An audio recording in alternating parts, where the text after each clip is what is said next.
मेरा नाम है नवीन कुमार और इस वक्त मैं मौजूद हूँ सिंघू बॉर्डर पर। पीछे लंगर चल रहा है, रात ढल गई है और दाहिनी तरफ भाषण खत्म हो चुके हैं और उसके बाद उत्सव जैसा माहौल बन गया है।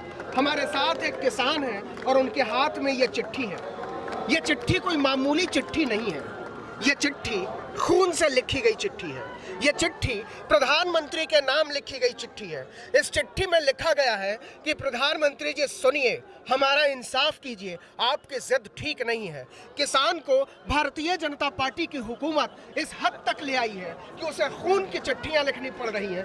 पहले तो आप अपना नाम बताइए।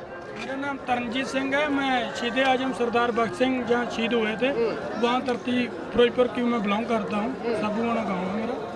ये भगत सिंह के गांव से आए हैं, अगर मैं हिंदी में जहाँ शहीद हुए थे, भगत सिंह की शहादत की धरती से आए हैं और ये खून की चिट्ठी है। और ये मुझे लगता है कि पूरे 2 पन्ने की अगर A4 कागज लिखे ये चिट्ठी लिखी गई है और ये वो डंडी है जिससे खून निकाला गया है।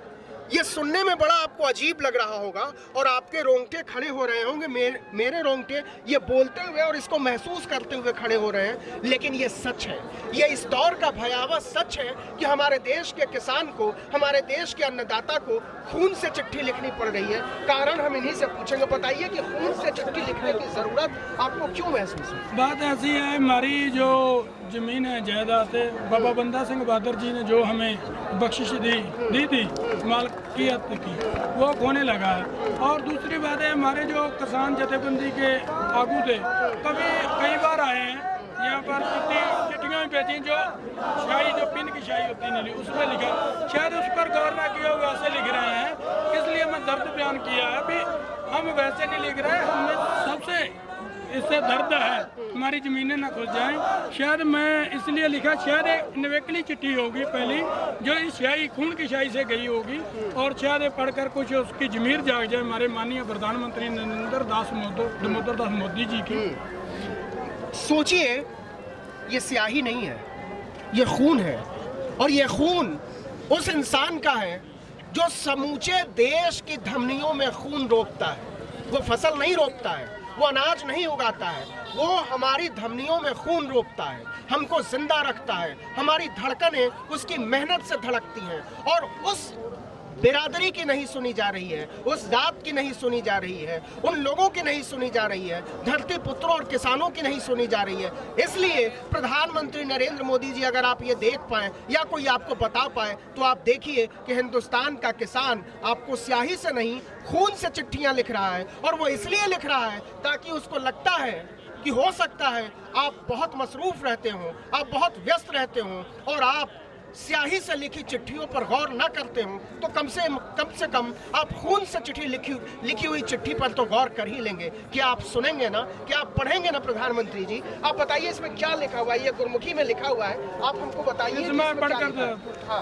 भारत किसान वालों ਭਾਰਤ ਦੇ ਪ੍ਰਧਾਨ ਮੰਤਰੀ ਜੀ को खून की चिट्ठी सेवा विके माननीय प्रधानमंत्री नरेंद्र दामोदर दास मोदी जी विचा किसानों खिलाफ बनाए गए काले कानून तीनों रद्द करने संबंधी निवेदन पत्र।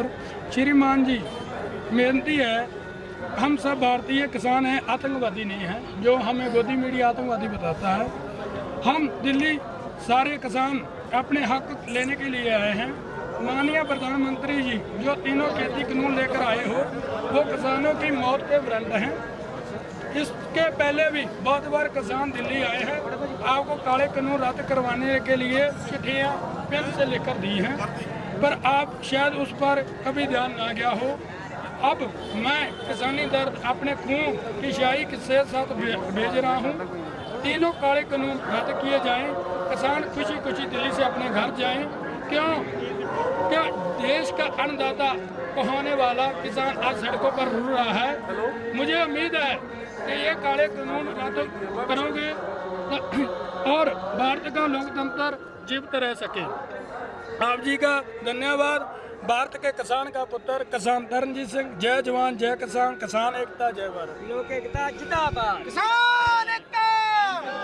हमारे देश की हुकूमत ने इस देश के किसानों को कहां से कहां पहुंचा दिया है। जिन लोगों को खेतों में होना चाहिए था, जिनके हाथों में हल होना चाहिए था, जिनको अपने जोम से फसलें उगानी थी, वो अपने हाथों से खून निकाल रहा है, प्रधानमंत्री को चिट्ठियां लिख रहा है, वो कह रहा है कि हमारी मौत का वारंट आप वापस ले लीजिए और हम अपने गांव, अपने पिंड वापस लौट जाएंगे। ये शर्त कितनी आसान है, सोचिए तो कितनी मामूली, लेकिन इस शर्त की भी एक शर्त है कि आपके सीने में एक वाजिब दिल धड़कता हो। वो दिल इस तरीके से धड़कता हो जो बच्चों के बारे में सोचता हो, जो किसानों के बारे में सोचता हो, जो मुसलमानों के बारे में सोचता हो, जो इंसानियत के बारे में सोचता है, जो बराबरी और भाईचारे के बारे में सोचता हो। लेकिन क्या इस देश की सरकार, इस देश की हुकूमत, इस देश के नेता इन किसानों को यह वादा देने को तैयार हैं कि आप इत्मीनान से अपने घर लौटिए, हम तीनों कानून वापस वापस लेंगे?